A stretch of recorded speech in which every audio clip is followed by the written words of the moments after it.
Well, hello there, and welcome to another episode of Real Estate Investing with Jay Conner. I'm your host, Jay Conner, also known as the Private Money Authority. And what do we do here on the show? Well, we talk all things real estate. We talk about how to find deals, how to fund deals, how to sell properties fast, how to automate your business. And we talk about all kinds of real estate. We talk about single family houses, commercial properties, multifamily, land deals, self-storage, and you name it, we talk about it. Well, if you've been tuning into the show since we launched back in 2018, you know that I have amazing guests here on the show. Today is no exception, but before I introduce you to my special guest, what is it about private money? Why am I known as the Private Money Authority? Well, back when I started investing in single family houses back in 2003 here in Eastern North Carolina, the first 6 years I relied on local banks and mortgage companies to fund my deals. And I got cut off like the rest of the world did in January of 2009. It's at that time I was introduced and learned about private money. And since that time, and by the way, I'm not talking about hard money, I'm talking about private money. Doing business with individuals, human beings, borrowing money from their investment capital or their retirement accounts by using self-directed IRAs. Well, since that time of starting to use private money back in 2009, I have not missed out on a deal because I did not have the funding. You know, we can talk about terms and creative financing all we want to, but at the end of the day, most sellers are going to require all the cash. And so when you got money sitting on the shelf, you don't have to worry about missing out on deals. And my special guest today, that's going to be a big part of our topic to talk about today, and that's private money. Again, before I introduce him, while we're on the topic of private money, I've got a free invitation and gift for all of my viewers and listeners, and that is I just launched what's called the Private Money Academy membership. And I have got a free 30 days for you to take advantage of that and access. You get me twice a month live with coaching and training and talking about private money and all aspects of real estate investing. And so if you'd like to check out the membership and come check it out for free for a full 30 days, you can get on over to www.jayconner.com/trial. That's www.jayconner.com/trial, TRIAL. Well, today, my special guest is a very, very good friend. We've known each other for quite a while now, and I've invited him to come on the show today. And we're going to be talking about deals chasing you. Isn't that pretty cool? When the deals are chasing you, you're not having to chase them. Or also, as I said, we're going to be talking about private money. Well, as you probably know, when it comes to residential real estate, well, most successful real estate investors are going to tell you that 80% of their time is focused on two things. In fact, these two things are the most common two questions that I get asked when I'm doing training, and that is, Jay, how do I find deals and how do I get my deals funded? Where do I find the deals? Where do I get the money? Well, it's no secret. Motivated seller leads are, yes, the lifeblood of your business.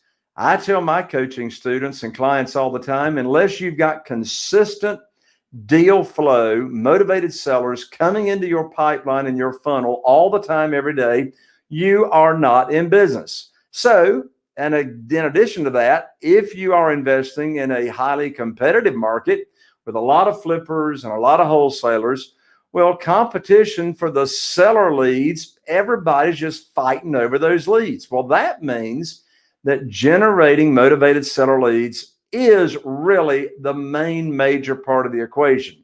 You see, you also have got to convince those leads to choose you over doing business with your competition. Now, in addition to that, when it comes to raising private money, well, a lot of lenders, especially new private lenders, they can be concerned about picking the right real estate investor to do business with over the right deal. So the question is,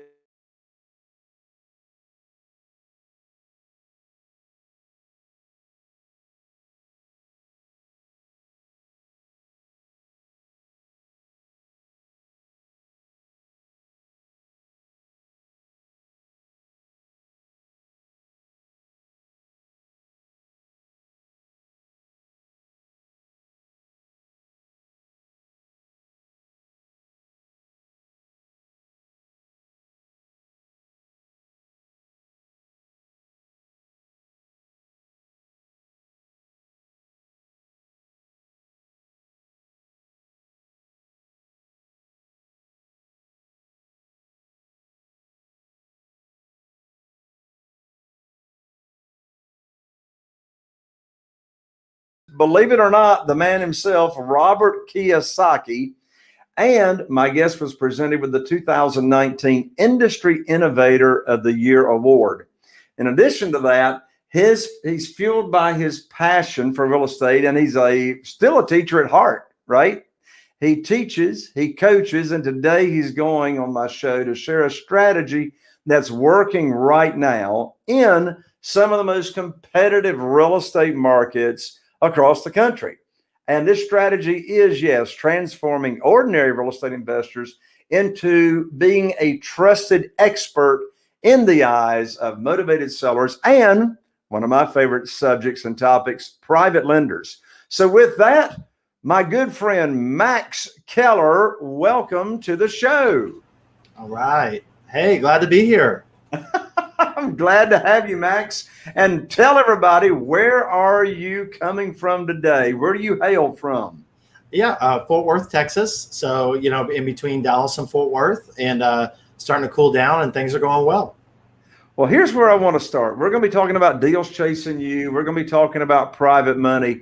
But before we jump in, Max, I want people to hear your story because you've got quite the fascinating story. I mean, you had some of the same frustrations, challenges, and obstacles that a lot of real estate investors, have faced out there. And that is looking for and chasing motivated sellers. And, it's something that all real estate investors at one time or another, particularly when they were starting out, can relate to. So we want to hear your story. Tell us about from math teacher to becoming a trusted expert in this lucrative house buying business. Sure. Yeah. Awesome. So, it's 2017. We'll transport there, and things are going okay. I flipped nearly 100 houses, and I'm making money, but I'm getting the feeling like, I'm only as good as my next deal. I'm in a very competitive market, the Dallas-Fort Worth area, and I need a lot of leads to run my business. And if I don't, have leads for my business, then I don't have any deals. So, no deals, no business. I'm going back to being a teacher. So I knew that, leads were motivated seller leads, especially with true motivation, was the lifeblood of my business. And Jay, in probably a 2-3 hour span or 2-3 years, I had tried nearly everything. I had tried, different websites, bandit signs. I tried, cold calling. I had people in the Philippines cold calling, yellow letters, every list that I could find. So I worked, pre-foreclosure, vacant properties, tax, delinquent, on and on and on. And, all these things worked, but they were very unpredictable. And I felt like there was a lot of waste. And at the time it wasn't deals chasing you. That's what happened now. It was the total opposite. I felt like I was chasing people. And so I wanted to fix this. I wanted to solve it. So, it didn't actually take very long to figure out what the problem was. Jay, the problem was I was basically sending out the same messages and the same mail to all the motivated sellers on these lists that all the other investors, were sending out too. So I was basically, another investor in the stack of mail. Sometimes they would pick me, sometimes they wouldn't. And when they didn't pick me, usually it was because it was either a newer investor that was overpaying, or maybe it was a hedge fund. And so, I'm glad I didn't get into that trap of paying too much for deals, because that's, definitely a way that you can go out of business quickly. But I needed to, I needed to buy deals, and I needed to play the game in order to, to win. And so I just kind of kept sending out more of the same thing that wasn't working as well. And my return on my marketing investment just kept going down and just kind of kept getting lower. And so, back then it felt like a total grind, and I really didn't feel like it was that sustainable. And, the whole reason that I left teaching was because I wanted, more than just a grind. I wanted to get more out of life. I wanted to do big things with my family. And so I went on this quest to find a better way. And I didn't want to continue the way that I was going any further. And it took me on this really, really unexpected journey. What happened was I made a list of all the deals that I had done up to that point, and I was looking for the deals that met these three conditions. So the deals had to be profitable. They had to be the type where the seller didn't resist my offer. So they were really open to what I was doing. I was like the consultant. And they had to be fun. I didn't want to, this is my home buying company, Save Your Home Buyers. And, I wanted to have fun. I wanted to help people, and I wanted to make money. So there was kind of good and bad news. The good news was, I'll go with the bad news first. The bad news is that most of my deals that I had done up to that point did not meet all three criteria. The good news is that when I did see the few deals that met all three of those, they all had the same pattern. And they weren't just motivated sellers, they were senior homeowners. And so I went on this quest to find senior homeowners. Something kind of unexpected happened again. And then that's how it turned into, having a new tool for private money lenders too. So if it's okay with you, if we have time, let me break down what happened with the motivated sellers and then how it transitioned to this discovery I made in the private lending space. Is that okay with you? Sure. Please tell us about it. Yeah. So essentially what happened was I was like, okay, these are the motivated seller. Cause you know this well as anybody, Jay. I mean, you have to have a deal in order to have a private money or hard money or money problem. If you don't have any deal, so it starts with the deal. So that's what I was doing. I was starting with the deal, and I saw this group of folks, seniors, that were awesome. So I was like, how do I get more of them? So I go and look at what list they were on, and what I found is that they didn't fit the typical motivated seller like buy box or category. So they weren't in pre-foreclosure. A lot of them didn't even have mortgages. It wasn't a vacant house. It wasn't a tired landlord. A lot of the houses actually were in good shape. They just needed like cosmetic updating. And so I was wholesaling these houses and flipping them for really good profits. And I was like, okay, well, if I didn't get them from a list, where did I get them? And I found that most of the folks actually came by accident. Either they got my postcard by mistake, or I was trying to buy a house in the neighborhood, or I was rehabbing a house in the neighborhood, or a referral. And I was like, okay, well, how do I get more of these folks now that I know who they are, and most importantly, why are they picking me? So I called one of the sellers. It wasn't actually the seller. She was in an assisted living facility, but I called her son because I remember this particular deal. I had an offer out. There were other investors they were looking at. And one of the investors made an offer that was like 10 grand more than mine. So this was 6 months after the deal closed. They went with me. And at the time I didn't make a big deal of it because I didn't want to blow the deal up. But after the fact, I called up the son. And I said, hey, I'm Max, Save Your Home Buyers. Do you remember me? And he's like, oh yeah, I remember you. I said, hey, at the time you had said like you had gotten a higher offer. I was just wondering, like, I'm glad you picked me, but why did you go with me and not the higher offer? And he said, Max, when we worked with you, we trusted you, number one. So trust is really key. Trust is like the key to marketing. And I'm going to teach a couple things around that, later on, and give your audience a free gift that they can use to build trust because it's huge. He said, when I was working with you, there wasn't pressure. The other place was offering more, but they were just kind of like, when are you going to hurry up and sign? When are you going to move out of the house? And he felt like I genuinely cared, and I did. That was a huge eye opener. Like you had mentioned earlier, Jay, I was a teacher. So I was at these folks' homes. I was teaching. I was trying to help them. I was trying to help the families.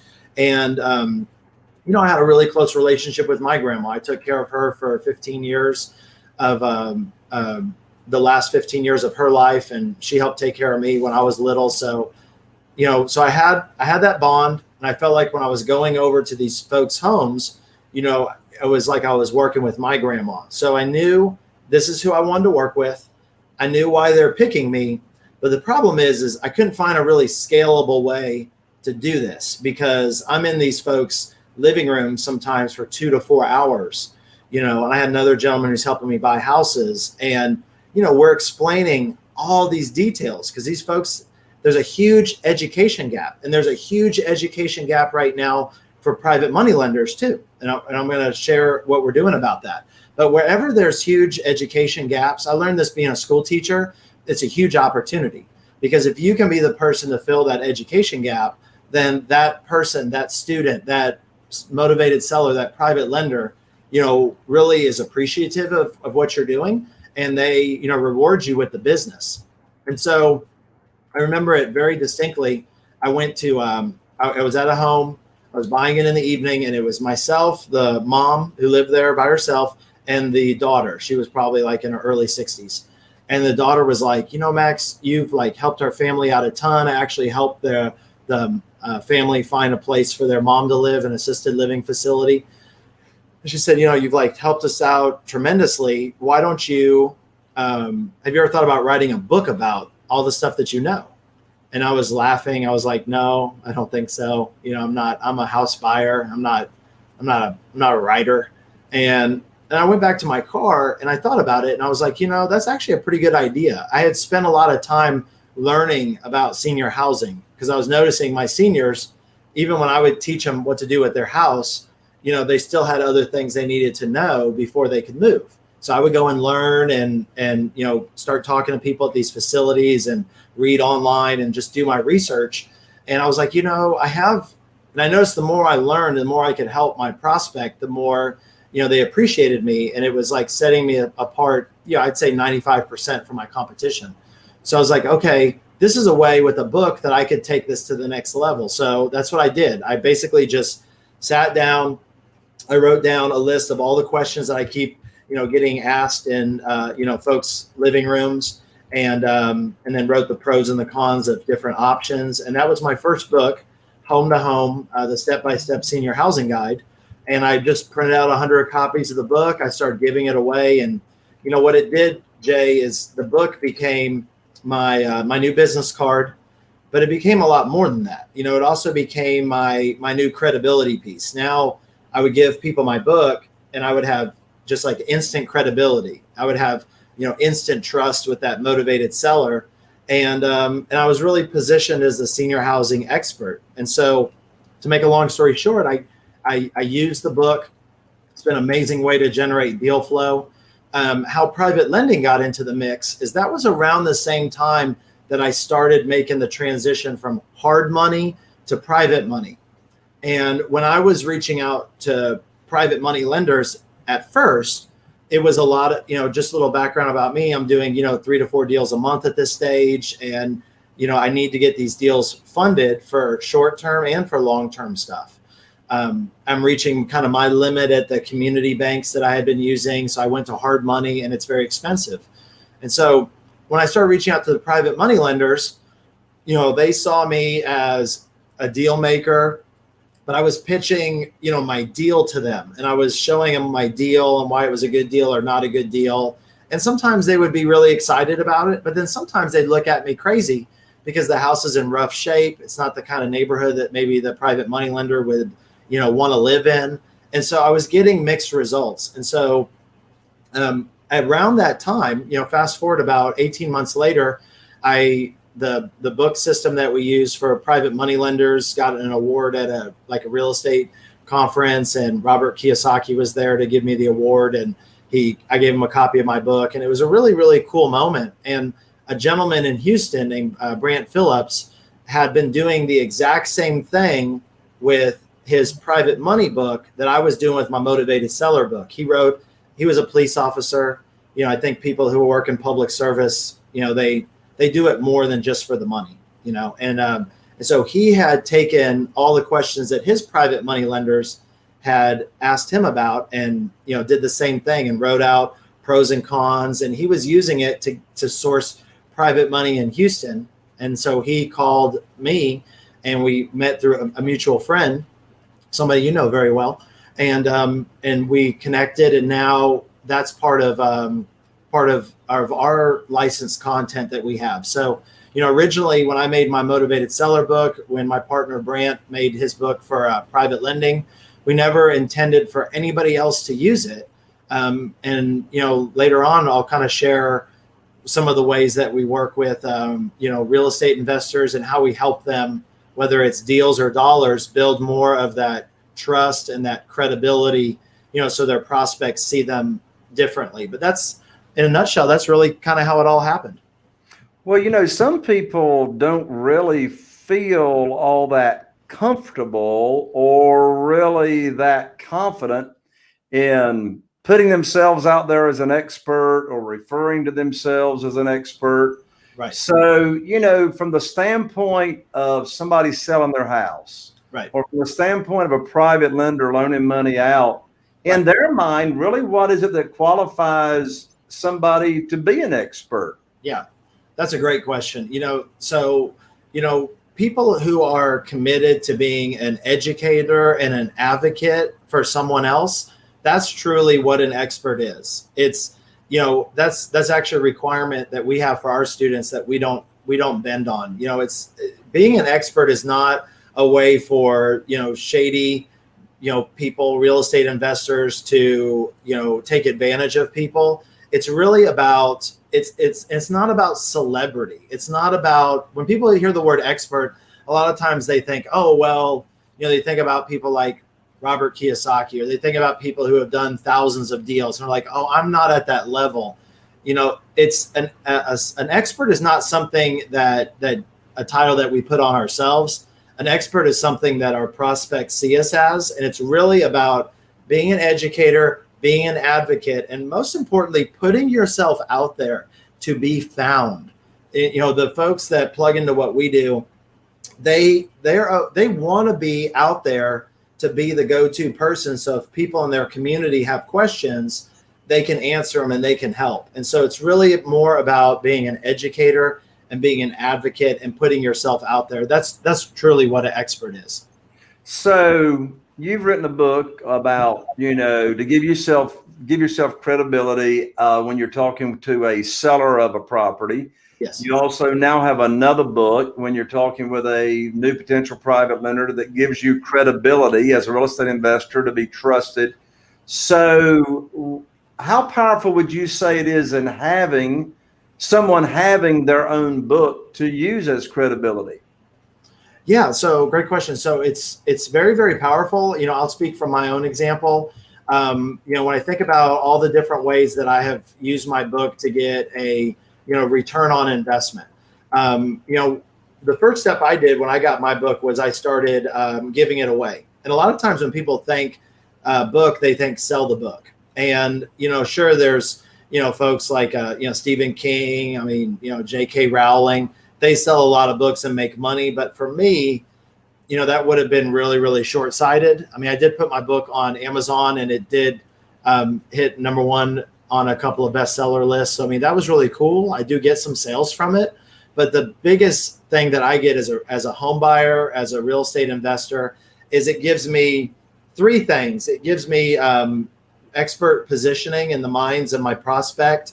It gives me the ability to walk into an appointment and be really pre-qualified, because the prospect has already read and invested 4 or 5 hours learning about me and my story, and most importantly, things that are really important for them. And it's been an ultimate referral tool. I didn't write a book, to have something to sell. I wrote the book in order to have something that sells me. And so I think that's a huge difference. And I've been giving it away, and it's helped grow the business. And like I said, there's so many ways. One of them is it's a referral tool. So it's just kind of common sense that if you give somebody a book, they see it as valuable. It actually has value to us, whether they read it or not, because it's almost like having a bandit sign in their living room. Because when they get the book, they're not gonna throw it away, so they keep it around. When they read the book, they get to be with us for 4 or 5 hours reading it, and we're not there. And the other thing is, like, when their friends, whether their friend needs to sell their house or their friend is interested in doing something other than the stock market, when somebody knows the person who wrote the book on a certain topic, it's just kind of human nature for them to say, hey, well, I know the guy who wrote the book on senior housing. I know the person who wrote the book on private money lending. Here's his book, and they give it to them. And it's a really, really easy way to get referrals, but most importantly, word of mouth. Right now we're, and talking to, hundreds and thousands of people, and the internet's an amazing tool, but nothing really replaces word of mouth. And I have not found anything that's been, better when it comes to word of mouth and spreading that than a book. So it's been, and I'll give you another example. It used to be we went to appointments to buy houses, and we were there. A bunch of other investors were there too. Kind of felt like we were a dime a dozen. We were another investor in the stack. Now, when somebody calls our office, the first thing we do is we say, "Hey, do you have a copy of our book?" And they're like, "Your book?" Sometimes they know about it, sometimes they don't. We say, "Yeah, Max can come over," and they book the appointment, or if I talk to them, I book the appointment. And I say, "But first we want you to read chapter 3 of the book. It teaches you how to sell your home, pros and cons of each way. If you just still decide that you want to sell it after you read that chapter, then just no problem. If you decide you don't, just give us a call and we don't have to come over." And so we pay a courier to send it over to their house. So they're getting an autographed copy of our book before we even show up. They read chapter 3, but they also read the other chapters. Now they're curious. They're not getting a lot of autographed books from authors. We're educating them. The book is educational. It's answering the questions that they have, and they're having trouble getting the answers from somebody who's really objective. And so what it does, and the reason we're getting a lot of exclusive deals, is because the people that they called before us, they call them and say, "Hey, you don't need to come over anymore." The people that they were going to call after us that are in the big stack of mail, they don't call them, because why would they call anybody else when they have the person who wrote the book on this subject? And so it's a really, really big game changer as far as increasing conversions, because when we're walking in, we're already pre-sold. And now it's just sort of like taking the order and just working out the details of the closing and signing the paperwork. And so, it cost me a few bucks to send out these books and send a courier, but it's just so worth it. So that's some of the ways that we get business gains and how some of our students get gains from what we do. Well, no doubt having your own book is hands down a powerful marketing tool for sure. But I can hear our viewers and listeners in their mind right now thinking to themselves, okay, I'm a real estate investor. How in the world am I supposed to write my own book? Like, how do they start? Right. Well, the good news about that, Jay, is that if you're thinking that, or your audience is thinking that, imagine what your competition's thinking.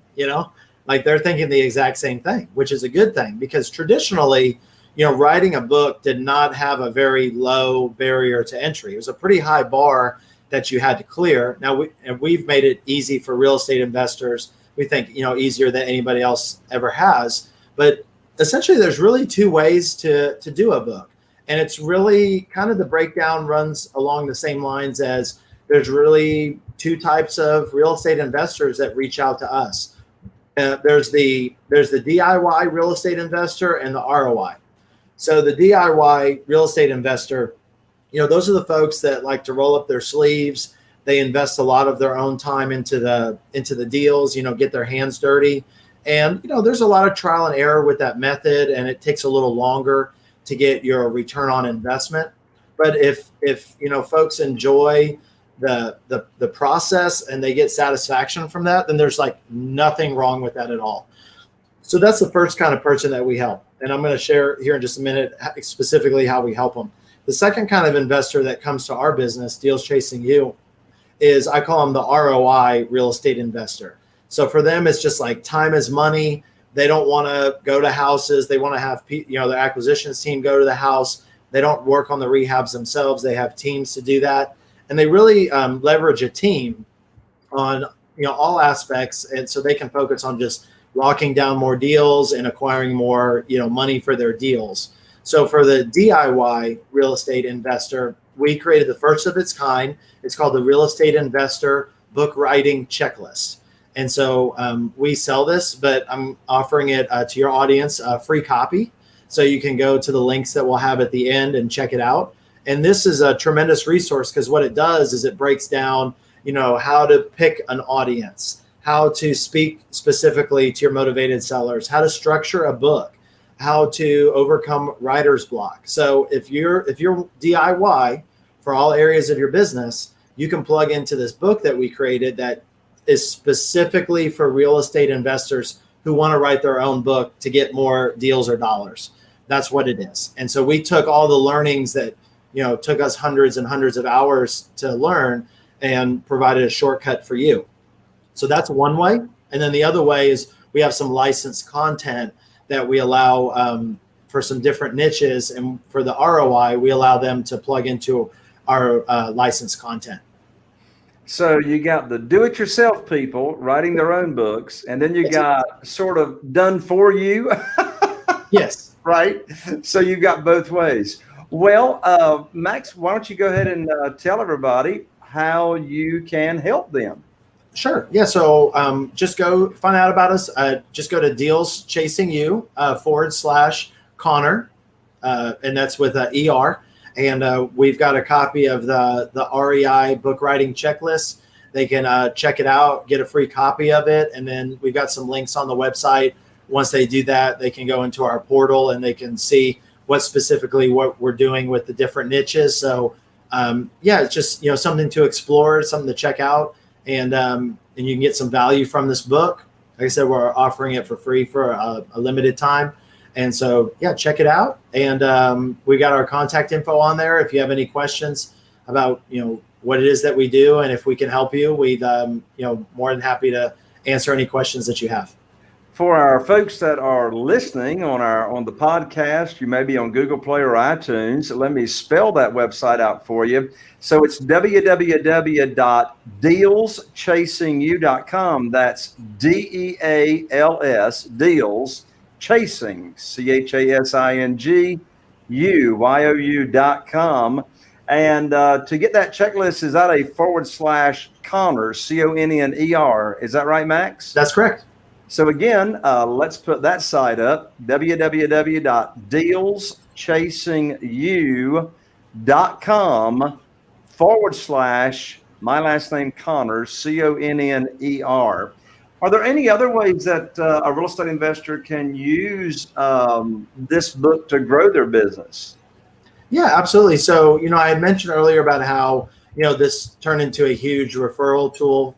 For me, it was just easy for people to connect me to other folks and kind of pass my book around. Another one that's really, really sort of like a little secret that people know who write books is speaking engagements. So there's groups of people that are over, your ideal prospect, whether it's private money lenders or motivated sellers. And they're always looking for people to speak, whether it's virtual or live. And so shortly after I published my first book, I had a local church reach out to me. They had gotten the book from one of their congregation and said, "Hey, we got a copy of your book. Would you be interested in speaking at our church?" And I said, sure, and I didn't have, a presentation. I didn't have PowerPoint slides or anything. It was kind of a last minute thing. I just showed up to the church. I had a box of my books and I made sure that everybody got one. And I just, basically held up, I got a copy of my book right here. I just held up my book and I just taught out of it. And I taught what I knew. And it was awesome because the folks were super engaged. They were just like leaning forward in their seat. And afterwards, they came up and told me how much they really appreciated me. And they asked about my services specifically and actually booked a couple appointments that night to go look at houses, which was, awesome. And so, I was really, really blown away that I had given them something that they really wanted. And, it was just a small local church, but to me, it felt like, I headlined a big stage. I mean, I really wanted to do it again. And so, like I was saying, event organizers, they're always looking for people to speak, and being a subject matter expert, being an author makes it really, really easy for them to pick you. I remember one time the organizer asked me what my fee was, and I was like stuttering. I didn't even know what to say. I was totally unexpected. And I was like, $0. And they're like, oh, okay, well, that's great. Because we had a budget for a certain amount. And I was like, hey, wait a second. Thinking about it, I mean, honestly, I would pay to speak there. You know what I mean? Like when you get a recommendation from the pastor of the church saying, Max is coming to teach about housing.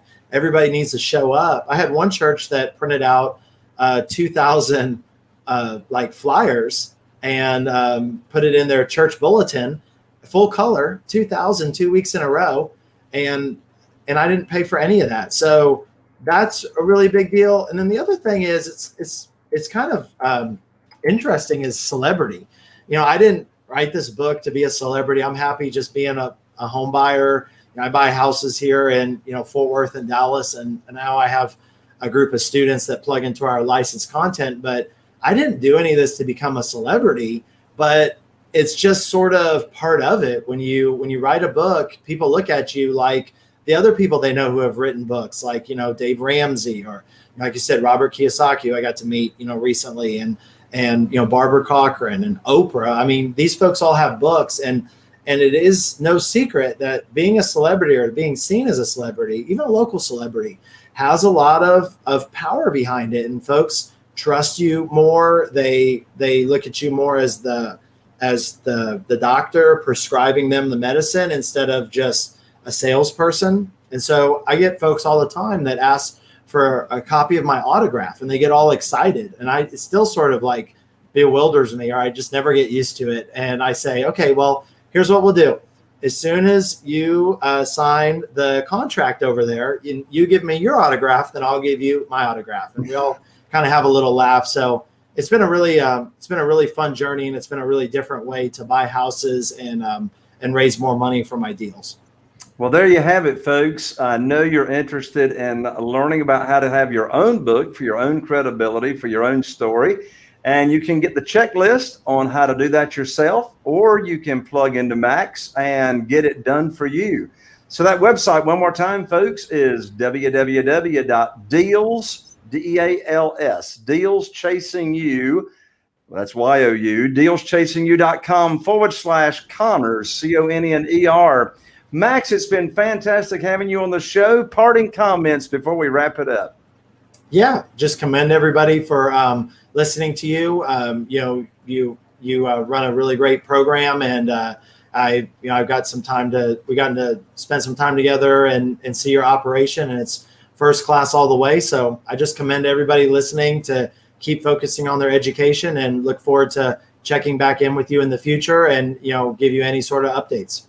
That's awesome. Thank you so much, Max. There you have it, folks. Another episode of Real Estate Investing with Jay Conner. I'm Jay Conner, the Private Money Authority, wishing you all the best. Here's to taking your real estate investing business to the next level. And we'll see you on the next show.